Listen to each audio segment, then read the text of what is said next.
Great. So the purpose of this panel, as you've seen from your program, is to dig deeper into local conditions and talk about what kind of value each of the countries represented on the panel or in the region deliver to this wonderful industry of ours.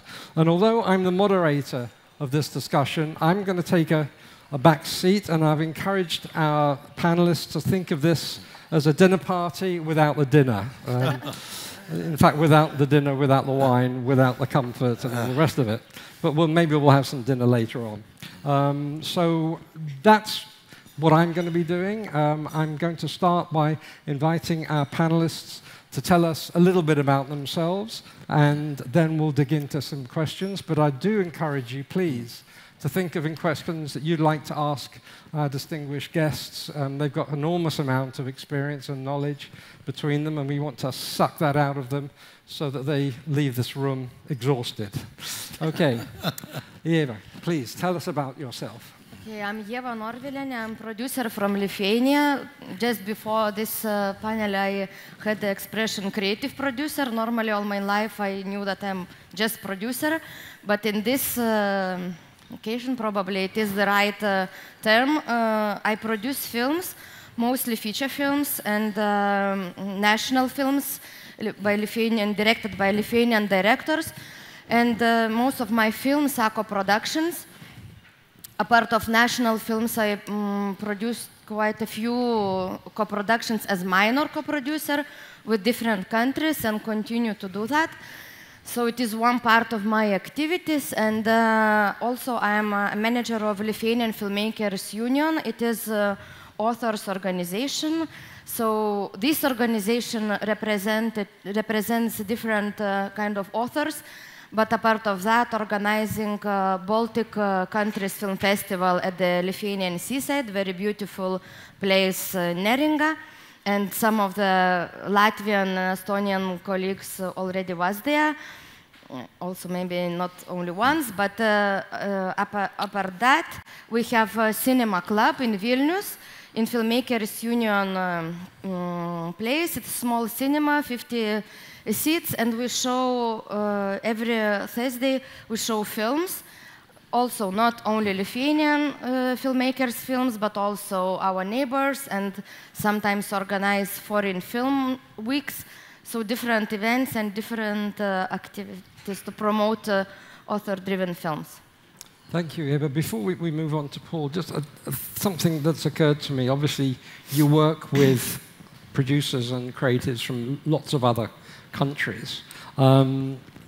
Which country has been the furthest away from Lithuania that you've had to work with the most different working practices? I don't know, difficult to say. Maybe Georgia. Mostly I co-produce with European countries. Yes. My first country with which I co-produced was Germany, and then some others. What brought you to a collaboration with Georgia then? Just film. I was in another event in Baltic, in Estonia, a Baltic event, and there I met a guy from Georgia who was a little bit lost, in my opinion. Apart of all people who was already knowing each other, so I asked, "What are you doing?" And he said, "Okay, I'm producer, but I'm not real producer. Actually, I'm farmer, and I grow up these pomegranates." But my uncle is a director, and he didn't do films, didn't make any films many years. He's professor teaching at the university, but now he shot the film. We almost finished shooting. It's only 3 days left to shoot, but we don't have any more money. I don't know how to finish this film. So my uncle said, "Okay, go to Baltic countries. We have good collaboration with them." And he said, "All people communicate, but I don't know anyone standing at the table alone, drinking a cup of tea." And then I said, "Okay, show me, maybe you have to show something." And he showed some material. It was really amazing. I said, "Okay, I take this film, deadline after a few months, so we have to prepare application," and we got support. And this film was so successful in the festivals, and it is Yes, and we got American Cinematographers Guild Award nominee. But so this was, You know, like that. I asked that question. I wasn't prepared to. I wasn't going to ask that question. I thought, what can I ask Eva that might be interesting? Wow. Okay. Paul, you're going to have to follow that now. I'm afraid. All right. But Paul, you're a little different in terms of how you come into this business and your background and skills. I am happy to say that I am the least experienced person allowed on stage here. So, compared to everybody else, I have done only one thing in my life regarding the audiovisual industry. Last year, we had the premiere of one Estonian TV drama series that I produced. It's the first ever series from the Baltic States that has been sold to the US, so it's going surprisingly well. We have just started selling it internationally. It has already went to 6 countries. And to my surprise, as I was doing it for the first time, my writers were writing for TV for the first time, and my directors were directing a series for the first time in their lives. So my experience comes from how to put a bunch of amateurs together, and then through luck, getting it going internationally quite well. So we know you're not experienced at this because you haven't told us the name of the TV show. Exactly. I'm not experienced, as you can see. The TV series is called Pank. We use internationally also the Estonian name, the Estonian word, like it's P-A-N-K. In English, it means a bank. And it basically tells a story of how all the economical systems were established from scratch in a country that was established 25 years ago. And it's all based on real characters and real events. But you came to doing this from the theatre, I believe. Is that right? Yes. What was your role in the theatre? Before starting with this series, I was the CEO of one of the most respected contemporary theatres in whole Europe. It's called NO99, an Estonian theatre that we had productions, co-productions going on all over Europe, and we were also giving performances all over Europe. And by doing that for 7 years, it made me realize that it's actually possible to take really small language stories and take them abroad. And it's not that complicated. People actually want to hear those stories from places that they have not heard before. And the writers and the creatives that you worked with on the bank, did they come from your network in theatre, or how did you find them? Yes. Yeah, they did. Yep. The writers, I used to work with them for theatre for many years together. Okay. So a familiar face for many of you, Sergei, here in Riga, who I've known for a few years now, even though I've known you and many others have as well for a while. I'm sure not everybody knows you and what you do, so please. Good morning, everybody. My name is Sergei Serpukhov. I'm a producer from Latvia. Thank you for having me here. And for those who are not from our part of the world, welcome to Latvia. I started service productions here something close to 16 years ago. After having lived and worked in London for a number of years, I built a database of potential clients. I returned back home, and I was among the very first people to bring a foreign production to Latvia. We started with commercials, and we've been doing quite a few commercials from different European countries until 12 years ago, when I started my own production company called Baltic Pine Films. Today, there are more guys around, guys and girls doing production services. Back then, we were among the first ones, which were quite interesting times. Not many people took us seriously back then, but the times have changed, and it has become, production servicing became quite a big thing, big part of the industry. For many years after servicing commercials, we've been approached on a number of TV and feature film projects.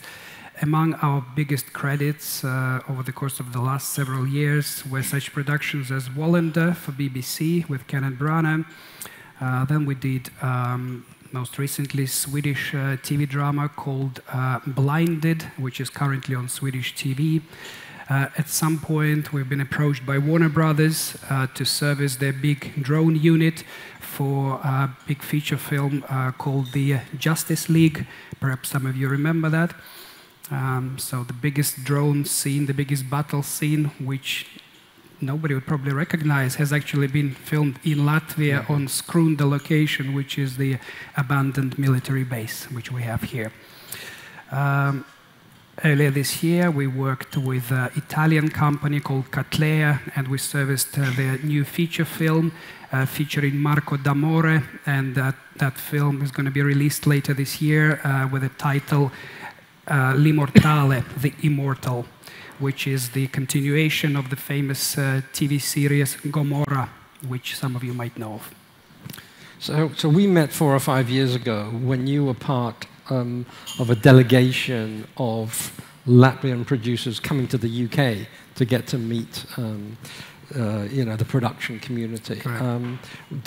Was that something, is the UK an important market for you increasingly from those days, or what does the UK production and broadcast community mean for you as a target market? Well, because of my background of 7 years, which I lived and worked in London, UK has always been my primary market. I'm very well connected there, and we still do a lot of productions originating in that territory. But service business is a kind of funny one because it's not only it's seasonal, meaning that most of the work is kind of during summer and spring, sort of warm months of the year, but it also changes every year. Sometimes every year there are productions from different countries, and sometimes from unexpected territories where we haven't even marketed ourselves, so to speak. Mm-hmm. And how does that come about? You just get a phone call one day from someone in Korea, or? Well, I think it's a bit of, it's two things really. It's one of the things that you mentioned earlier, and which actually features in your report quite greatly.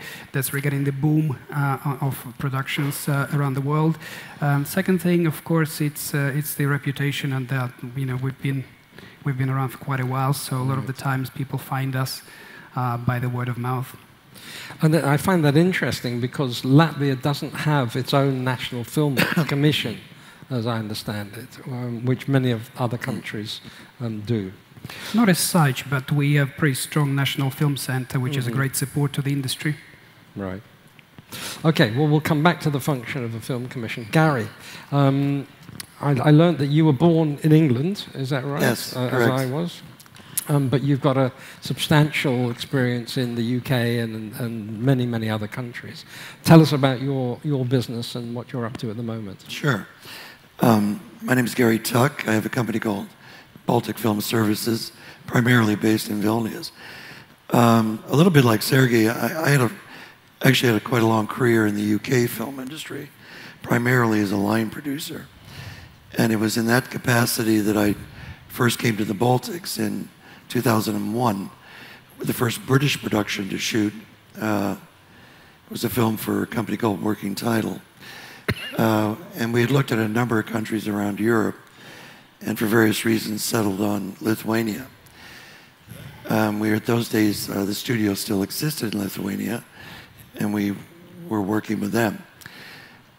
Finished the production, went back to the UK in my freelance career, but subsequently ended up doing 3 or 4 more British productions in the region. And in 2004, I was doing a production called Elizabeth for HBO, and thought it might be an opportunity to set up a local production service company, which I did. And since then, so we've been operating since 2004.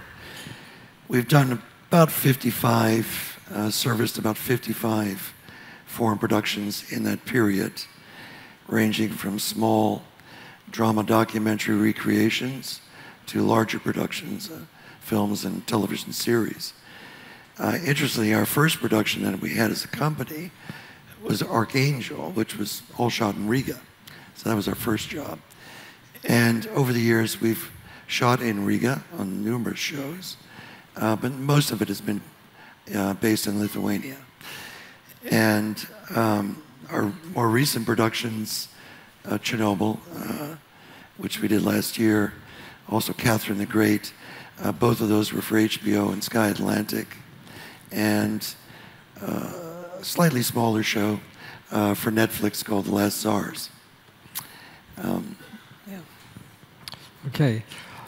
Here's a question for you to discuss. You've described your activities. I mean, Sergei and Gary, yours are reasonably similar. Yes. Yours are very different.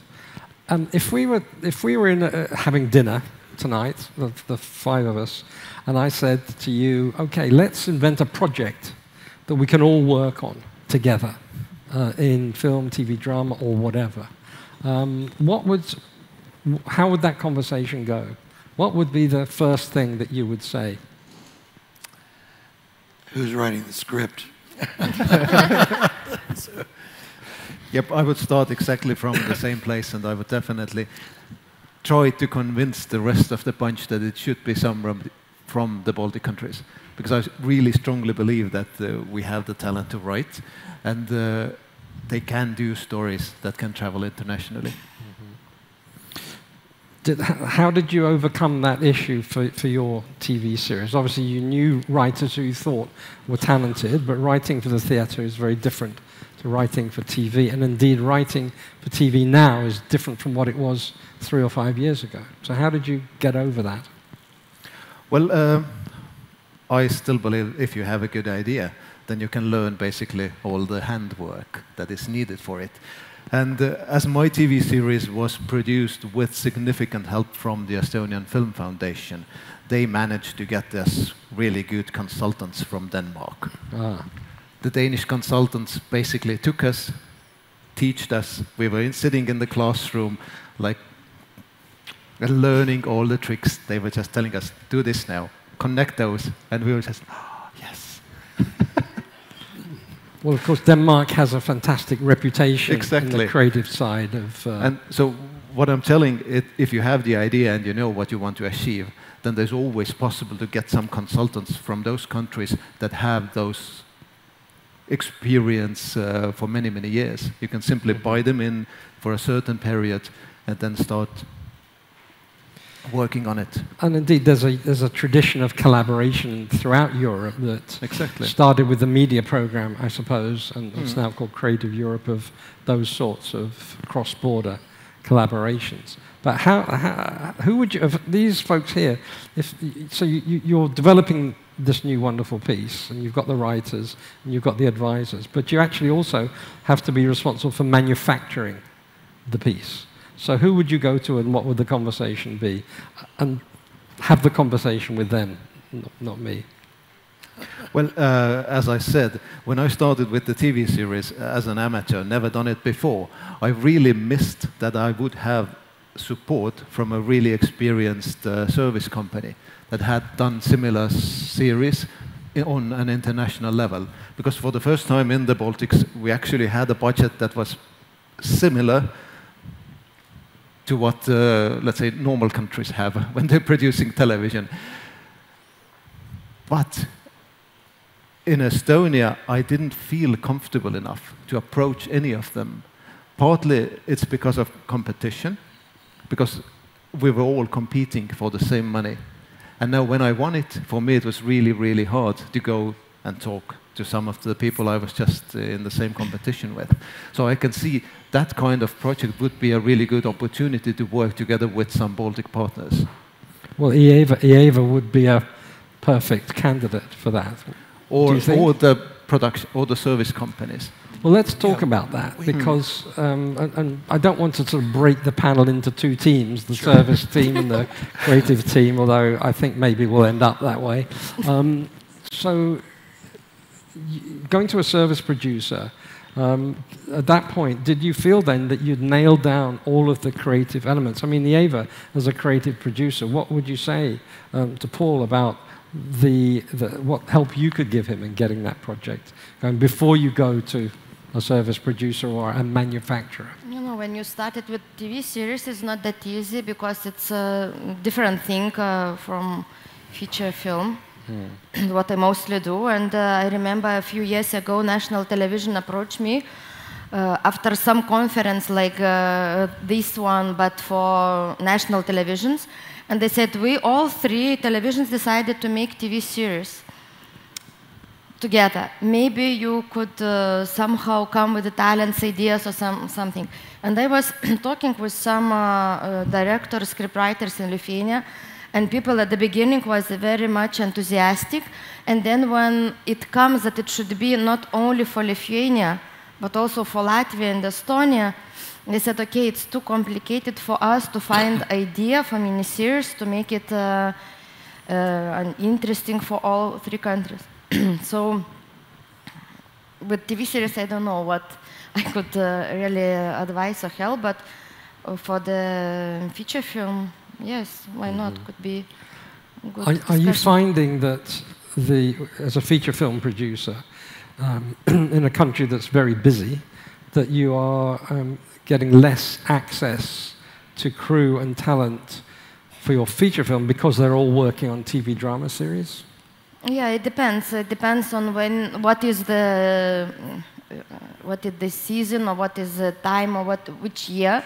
Because sometimes it's more or less okay. You have to start to book a team maybe more in advance, but still possible. But some years it was.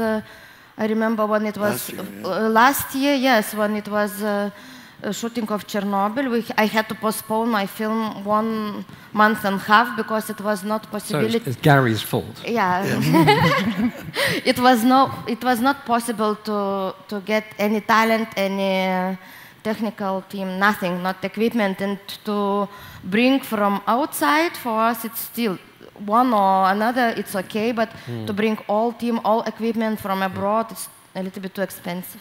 It's a challenge with crew. I mean, Chernobyl had a regular crew of about 200 people, and on some days and weeks that expanded quite dramatically, and that doesn't count extras and cast.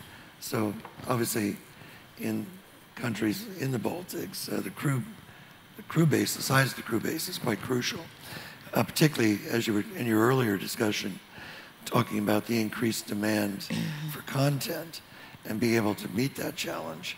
And I would certainly agree with the comment you made earlier that one of the biggest issues is the skill base, the crew base, and how we can increase the number of people working in the business, and acquiring the necessary skills so that they're able to feel confident in working with international crews who may come from a more sophisticated, more developed infrastructure. So that's quite key. Yes. So what are the solutions to the challenge of finding crew? I think back to the UK, my experience in the UK, where Skillset, which is a partly government-funded, industry-funded training program, which has been in place for 35 years. And it was a very useful function because people who were interested in getting into the business, essentially it was a 2-year program. In the first year, you were placed into actual productions, and you had to work in every department over the course of the year. And in the second year, you would be placed into the particular department that you were interested in. So if you were interested in the art department, that's where you would end up in your second year. And the way it worked was the government provided money, but there was also every budget, all the producers had a budget line which was based on a percentage of money from every budget went to that program. So it was a combination of the two. So the producers were funding it, and the government was funding it. And you didn't have to pay these trainees when they came to work on the production because they were receiving a fairly basic salary through the program. So this kind of initiative was very, very useful. Ironically, it's so busy in the UK now, but again, we have the same problem of there aren't enough people to service all the needs of these productions. So it's an ongoing thing. I mean, you mentioned something that might be interesting as a model for other countries. So first of all, there's this organization which was called Skillset. It then became Creative Skillset, and now it's called Screen Skills. Yeah. But it was a largely public money funded organization. But they created something called the Skills Investment Fund.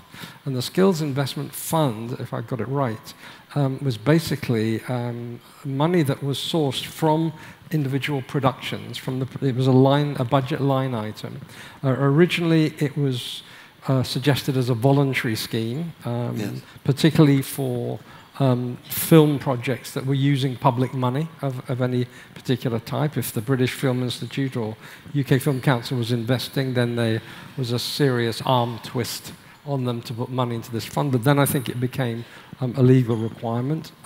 Now they've also started it with high-end TV drama. So these big productions coming to the UK or being made in the UK would put money from their budget into this fund that helped with these training schemes. And it was a very, very good model. And certainly a model that, bearing in mind all the countries in this room have incentives, and probably, I don't know the details, but I'm sure that the incentive regulations include a requirement to have trainees on projects, but there's also potentially a requirement for a small amount of money based on the size of the spend that could go into a central fund. So something to look at.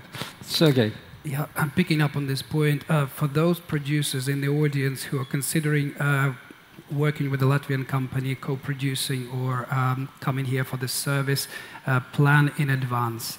The quality of crews is one of the things that really our whole region is known for. Good level, skilled English-speaking crews, but it does get busy, and you don't want to be working with a C or D crew here. It's A or B, preferably, so plan in advance, speak with your service provider and see how they're going on with booking the crews. And one other thing which I noticed from my career, personally as a company, we don't get enough requests from the film educational establishments in Latvia for their students to come in and do the internship or just come for some practice. We are available, and we just don't get enough calls. So sometimes we're wondering, are there enough youngsters out there who really want to learn how to get things done? Well, I think there's historical reasons for that too, in that certainly in Lithuania, historically most of the film academies have concentrated less on the kind of practical, below the line skills, and concentrating more on the kind of producing, writing, directing, in general, and DOPs, the photography side. So yes, you're right. There's no kind of group of trainees available from various institutions who might benefit from working practically. Yeah. And what also Paul said is quite unprecedented. I think it's quite lucky, and it's amazing that you had this opportunity to be surrounded by the experts to guide you through the first steps of making your first thing happen. It almost reminds me of the model that a lot of big networks exercise, like HBO and others, when they go into the smaller regions, smaller countries, they actually source the local talent and then grow them and help them to get their first productions off the ground.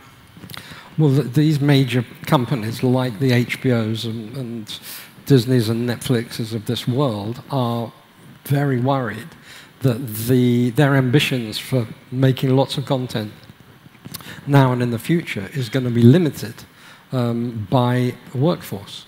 And some of them are developing programs of their own to bring to countries where they're particularly keen to produce, but there's a shortage of workforce, so they're thinking about how can we help this country develop its workforce. It's a common question from potential clients who are looking where to film, and one of the first questions that comes up is how is the crew availability? Yeah. And because they're aware it's stretched thin everywhere. Yeah. So in Lithuania, how many crews are there that could service a project at the same time like a Chernobyl? Or are you talking about one? Well, for Chernobyl, one. for Chernobyl, one. Actually, I would say two. But I mean, there are 6 productions currently shooting in Lithuania. Okay. Most of them are relatively small scale. Young Wallander, because you did one of the Wallanders before, is shooting for Netflix there. And there are 2 or 3 Swedish and German productions going on as well, and some local production. So I would say there's probably 4 or 5 crews, but I would say there are 2 kind of A crews in terms of Western perspective. Yeah. And so again, here in Latvia, what would you think the equivalent is? Hard to say. The kind of productions we service, once again, they're not the level of Chernobyl, but the number of crews working on set every day is close to 100 and more than that, at least on the last few productions which I serviced. So that's 100 of crew plus the cast and extras and the rest of it. I'd say simultaneously probably 3 to 5 decent-sized productions can be serviced in Latvia. And at the same time, some national productions also manage to actually to shoot. Yeah, so I'd say 3 to 5, more or less. And of these crews, just let me fire this at you, what proportion, what percentage of those crews would be non-nationals from your countries? Well, do you mean how many do the foreigners bring? Yeah. Well, in my experience, it very much depends on the foreign producer and their comfort level. I mean, a good question would be Chernobyl. Obviously, such a huge scale production. They brought a lot of foreigners, 60, 70, something like that.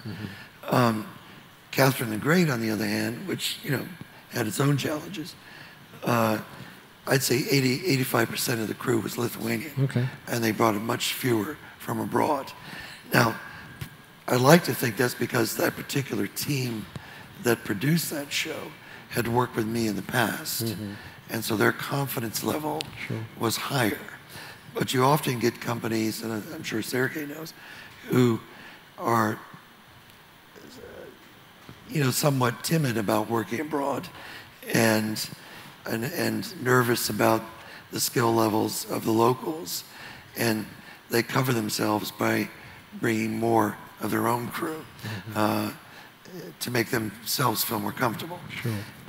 So it's a balance. It varies tremendously. One other thing which you will also find wherever you work in the Baltic region, that we tend to mix crews. Yes. If you're working in Latvia, or Lithuania, or Estonia, you will find Latvians, Lithuanians, Estonians, Russians working back to back, and we tend to shuffle crews from country to country wherever necessary. All 3 countries are only 3 hours, 3.5 hours drive from each other, so it's a common practice. Paul, in your production, The Bank, which was your first, it was a TV series or feature film.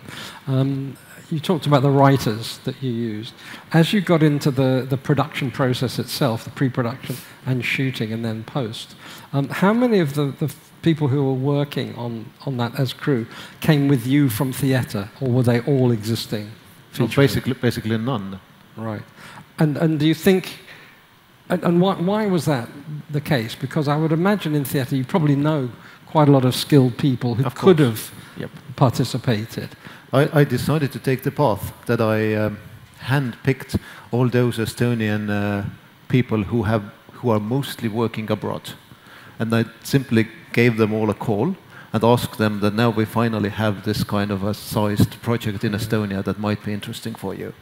And for several different reasons, I managed to get them, after many years, back to do one project in Estonia. Let's say my camera operator and the Steadicam operator, he only works abroad. But his wife told him that I want to see you at home. And now I was able to pay him almost the same salary that he gets abroad, and he was able to stay at home for 6 months. Sure. And right after our shoot, he went to Lithuania to work on Chernobyl.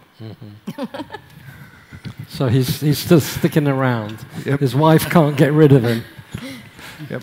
So that was a choice I made that I want to get really, really good crew because I was an amateur. I had never done it before. My writers, the story, yes, they who were in charge of the story, we needed support from really good professionals. But you know, in the world of theatre, you would have set designers, for example, who are working in theatre. They didn't show any interest in transferring the over? production designer of the series is a colleague of mine from the theatre. Okay. But she's basically the only one. And how has she done? How did it go? Really well. Right. Yep. And now is she staying in theatre, or is she now just doing? Stayed in theatre. Right. Yep. Okay. But her whole crew was 100% film professionals. Okay. So Eva, we've been learning about this sort of the tension that producers experience with regard to workforce and crew. Now, your production activities are a little different in a way. You're very much working in a co-production environment. So most of your feature film projects will probably have a mixed crew anyway from different countries.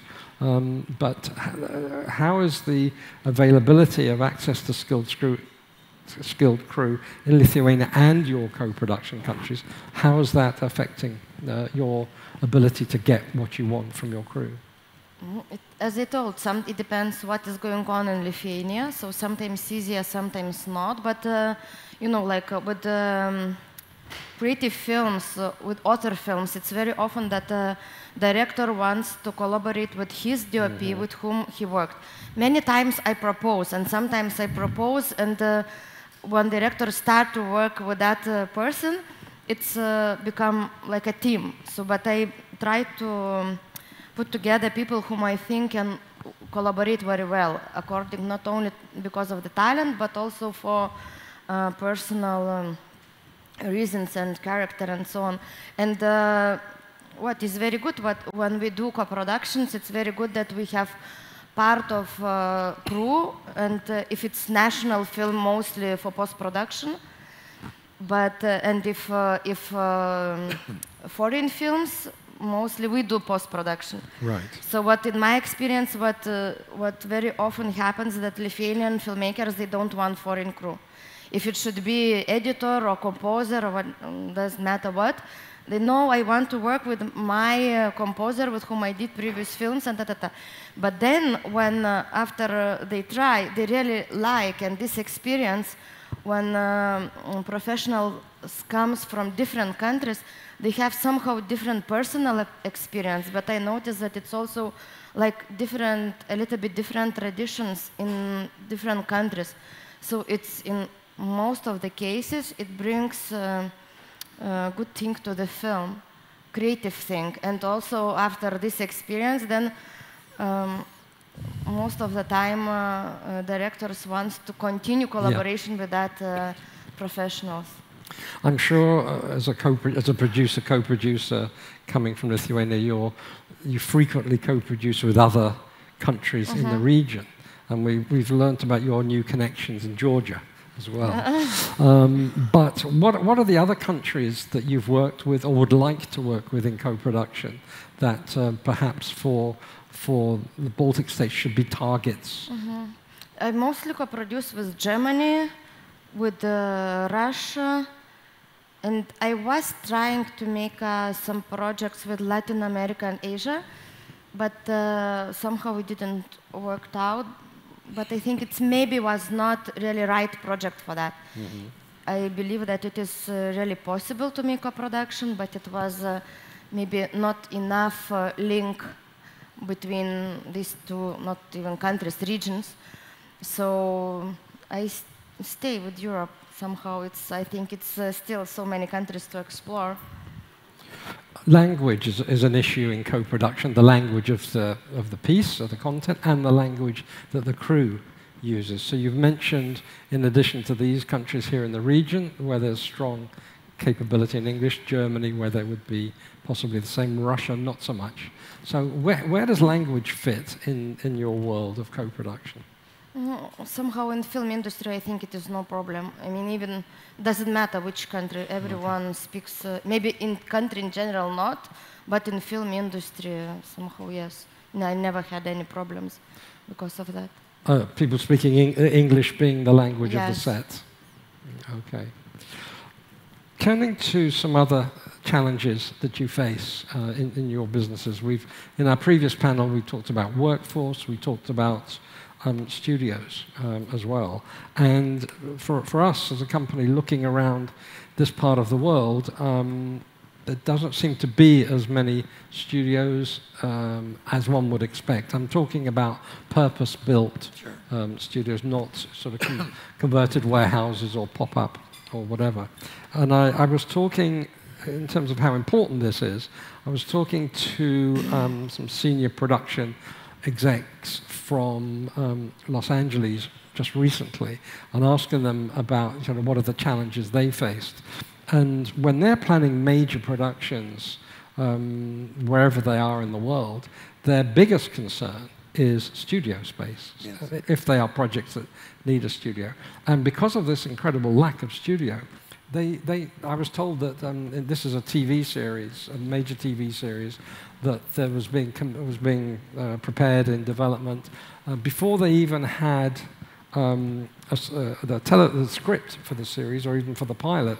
Before they even knew who the talent was, the production executives were trying to lock in studio space a year or 18 months down the line in somewhere that had space. So to me, this is a major opportunity.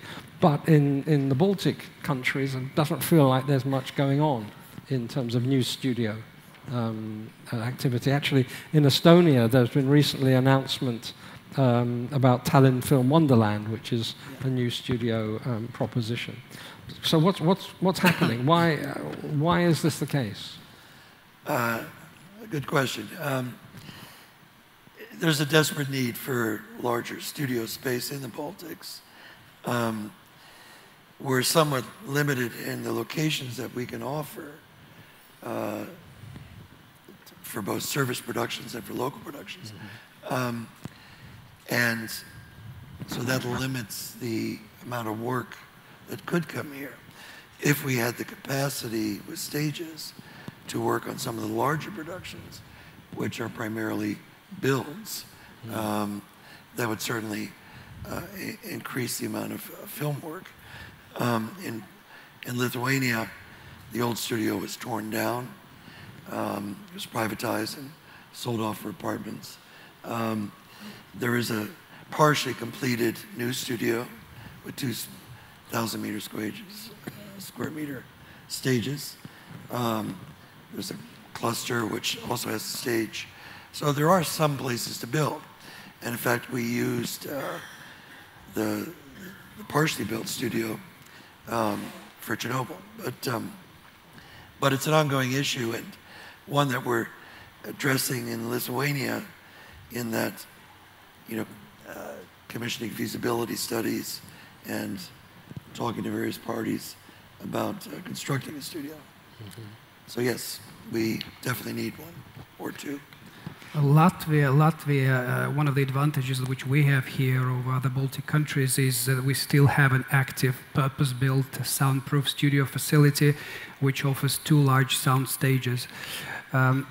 For bigger Hollywood type of productions, it's clearly not enough because several years ago the Pinewood Group representatives visited us here. We went to see the stages. They said, yes, all great, just not big enough for that sort of scale. But for European size type of productions, it's a good facility to work. Gary, have you, without naming names, have you lost business because you haven't had a stage and they've had to go elsewhere? Sure. And where do they typically go? Well, the usual places, Prague, Budapest. Yeah.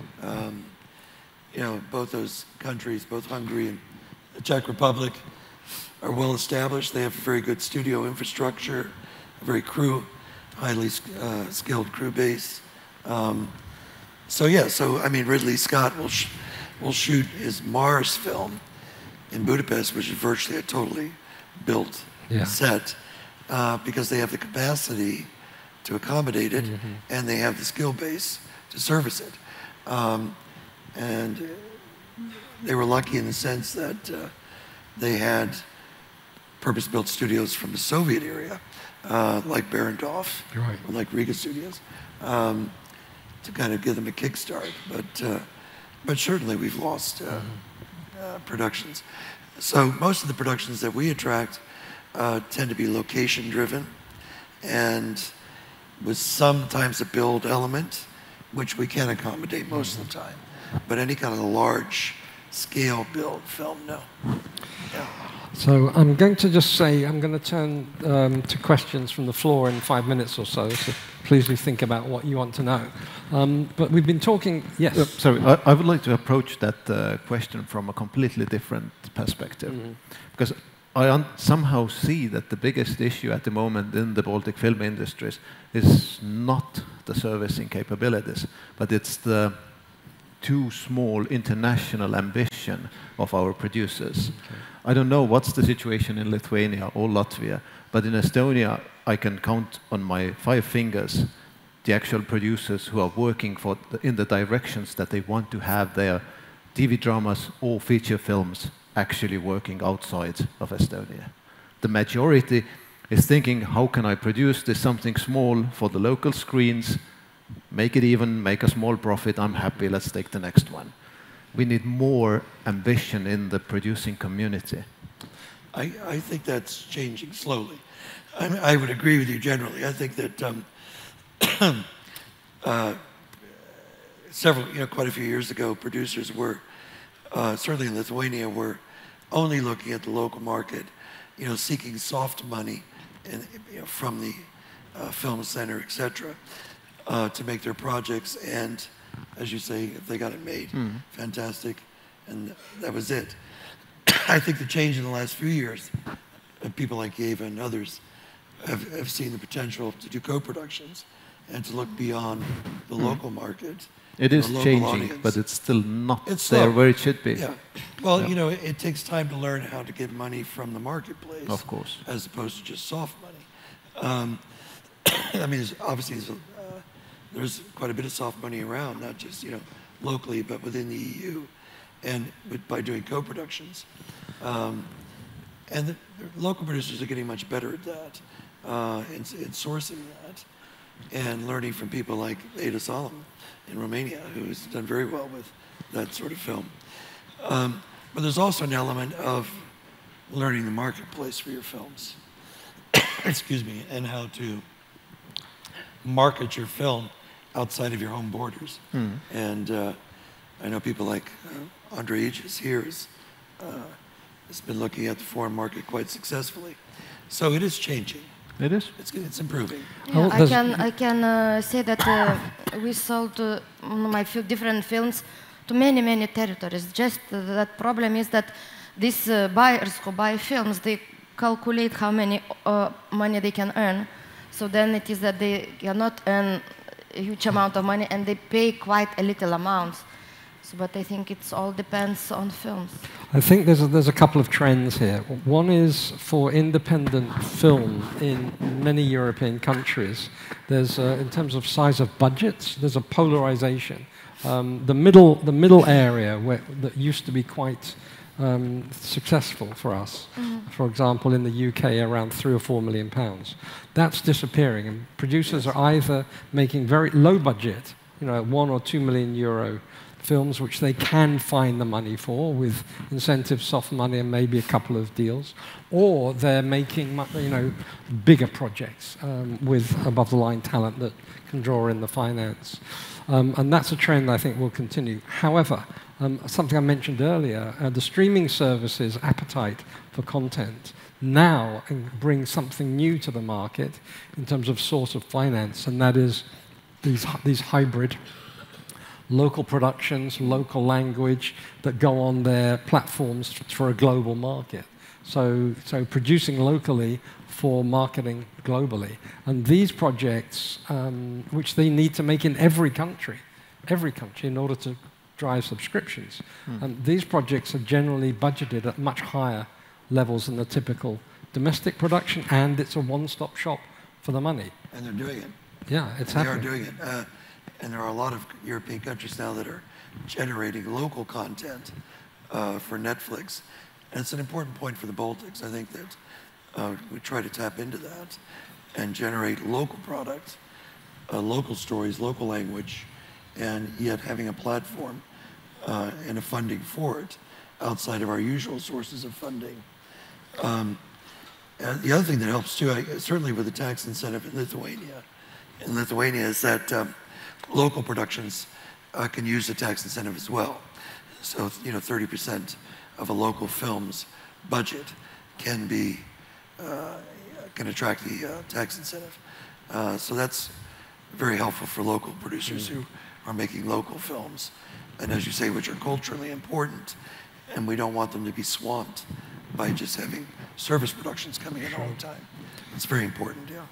Okay, so I don't know where the microphones are, but I'd like to encourage anybody to ask a question. If you could raise your hand so I could see you. Yes, a microphone there, and then there'll be another one on this table. I don't know how many mics we've got. Sir. Yeah. Do you believe that if in the Baltic states, any of the states, would be built 2 or 4 2,000 plus square meters sound stages, professional sound stages, that would attract the big Hollywood projects to them and rearrange them from the UK or Hungary or Prague to one of our countries? What would be the breaking point to achieve that? How to, call those producers to Baltic countries instead of other ones where they used to work with the big films? Well, it's a very good point. I think that a large studio complex would inevitably attract bigger work.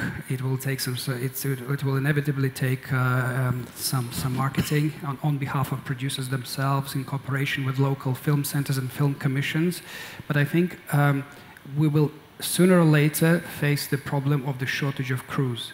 But once one thing happens, it usually triggers another thing. So once and we've seen that with the local authorities and the city councils, that the more productions come into the country, the more support we start getting from them. So I think if there was initiative and there was investment to build a big studio, producers would do the first initial homework, so to speak, and everything else would kind of click into place gradually. That's how I see it. Mm-hmm.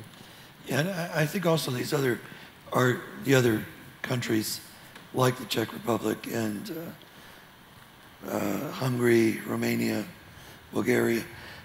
Everybody has to go through this process of where you don't have enough, you kind of you hit the ceiling on the available resources locally, be it infrastructure or be it crew skills or amount of crew. And all these countries had to break through that ceiling and go through that kind of painful process of, you're getting the work, you don't quite have enough skilled workforce or necessarily the infrastructure, but somehow you got to get through it to get to the next level. And all these countries that have gone on to be big production hubs for both local and foreign productions had to go through that kind of painful process. And that's what we have to do as well. We just have to, you will have the C crews, the D crews, working with the A and B crews for a certain period of time, and with problems that may or may not bring. Yeah, and before we move to the next question, the interesting thing about these major soundstage developments is these days they're not just sound stages. The new development includes a cluster of other related activities. So television studios on the same site, maybe some kind of vocational training establishment, post-production animation, gaming, vendor village, maybe even some kind of creative hub, also tourism attractions. So there are many developments, there are several developments for new studios around the world that involve all these different components, and as an economic activity, a multifaceted economic activity, they're far less risky than just building a few big boxes. Yeah. There was a question over there. And I was going to say there's definitely a good time for it because there's plenty of work out there. Yes, exactly. Can I have the microphone over here?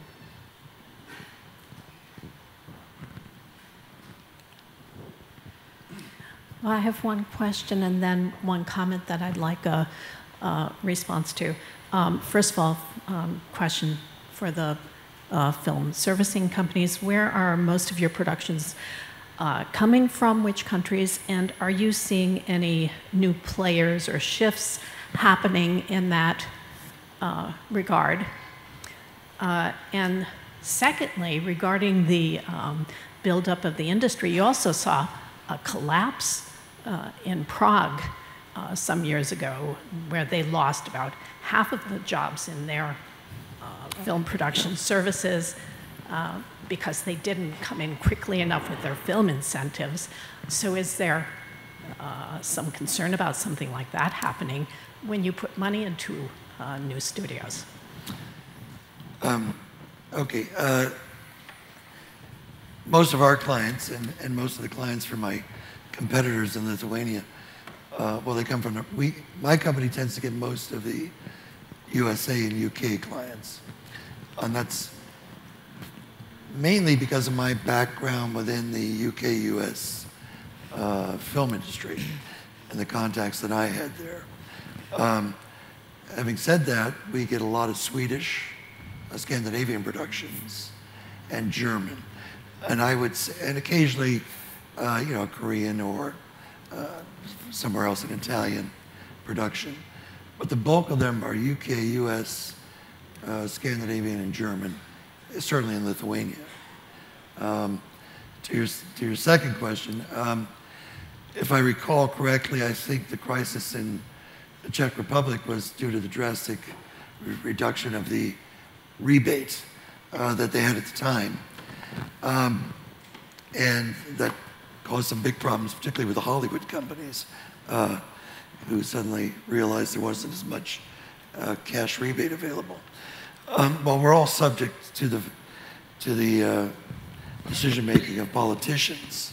I can speak for Lithuania. When we were, after the crisis of 2008, when it was very quiet, and we used that opportunity to lobby the government for the tax incentive, we did have a debate amongst ourselves about should we go with a rebate or do we go with a tax credit? We went with a tax credit. Our reasoning being that a tax rebate, whilst it's a lot easier for service providers like me to get the money and give it to the clients, because it's a question of just doing an audit and getting the money. The problem is that money has to be determined from a budget every year, which politicians decide. And you may or may not have a larger amount of money or a smaller amount of money, as in the case of the Czech Republic. So we opted for the tax credit, which was based on the Hungarian model. It's much more work for someone like myself, in that the money comes not from the government directly, but from corporations who contribute money to the productions from their payable income tax. And they get a tax credit of 11.25% on the amount that they contribute to a film. So the loss to the government is fairly minimal. And we're not relying on the government to determine a budget for us. The downside is we have to find the money. And in the case of Chernobyl, Catherine the Great, and the other show that we did, Netflix, we were talking about a sum of 5 million euros that we had to find from investors. So we effectively become co-producers in these shows because we're bringing money to the table. And that's an education process. The first 5 years of our tax incentive was very difficult because we had to educate. We were great at promoting the tax incentive outside of the country, but we were very bad at educating the business community about it, and who tended to look at us as a bunch of crazy film guys or artists and looking for a charitable handout. So that process took time and was quite challenging. And it's still challenging. But so the less we're dependent on the government in that sense, I think the better to avoid the situation that happened in the Czech Republic. I think just a final word on on incentives. There are different types. There's the rebate, there's the tax credit, there's the tax shelter. But whichever the system is, and this comes back to your question about Czech Republic and Prague, whichever system of incentive operates, it's essential that that system is totally predictable and consistent. And last-minute changes to the system, such as happened in Czech Republic, such as happened in the UK in 2006-07, last-minute unpredictable changes are incredibly damaging to the marketability of the production facilities in that country. And it takes quite a while for confidence to come back again to the client base, the big producers, if they're not sure that the incentive structure that they see on the page is actually going to be around a few years, in a year's time when they want to come to that country. Can I add something to that? Yes, please. Yeah. That's a good point. The issue for HBO with the Lithuanian tax incentive is that the Lithuanian tax incentive is not guaranteed. It very much depends on, in the case of my company, me finding the money. So I have to go out and find the money. It's not guaranteed by the government. It's not guaranteed by anyone. If I don't find the money, then HBO doesn't get it. So, of course, HBO was very nervous initially about that on the first production we did with them. So there was an ongoing dialogue throughout, particularly Chernobyl, because of the nervousness of HBO. Would we find, in the case of Chernobyl, it was a €3 million tax credit, it's a tax incentive, and so understandably they were very nervous. Fortunately, we found the money, and they were less nervous for Catherine the Great. But it's a good point that you make, that they need to have confidence in the system. And in the case of our tax incentive, it's confidence in who they're dealing with, because we're looking for the money.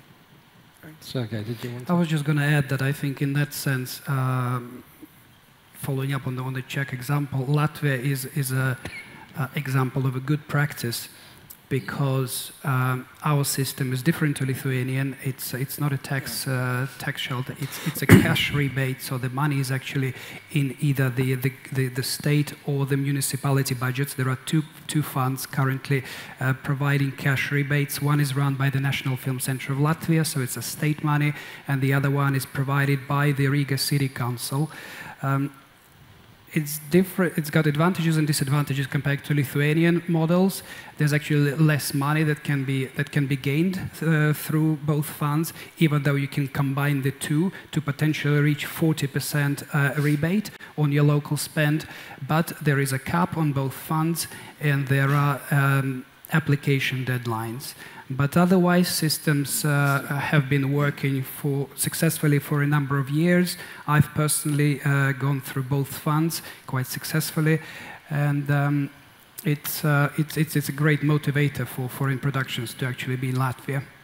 In Lithuanian, I want to add from local productions that our system is, of course, as Gary told, very difficult to find that money, but it is no limit in the amount per year. And it is also good that local producers can use it as well, because not in Latvia, I don't know, probably you cannot. I don't believe so. It's yes, the both funds have been created for foreign productions. Also for co-productions, when we are minor co-producers, we can use that.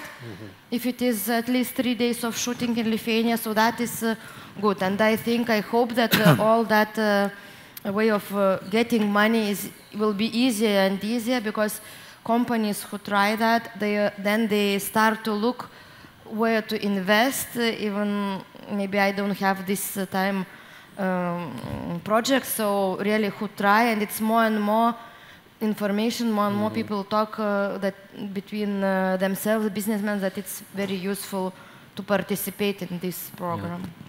So we've sadly run out of time. I'm sure we could spend more time discussing this. Before I thank the panelists, just to say the topic of incentives and workforce and studios, if you go to the website of my company, of Olsberg SPI, we've just written a report that's available for free on best practice in public policy for the development of screen production. And it goes into quite some detail, for example, on the merits of different types of incentives and etc. But so that's available to you should you be interested. Thank you very much for your attention. And are you going to wrap us up? I think you probably are. Czech Republic, Czech Republic. Very good. Ladies and gentlemen, now is the time when we are wrapping up logically with, here was a lot of content-based side of discussion. We're going to wrap it up with emotional-based of discussion. So thank you very much. Applause to our speakers. Thank you. Thanks. Thank you very much. Thank you.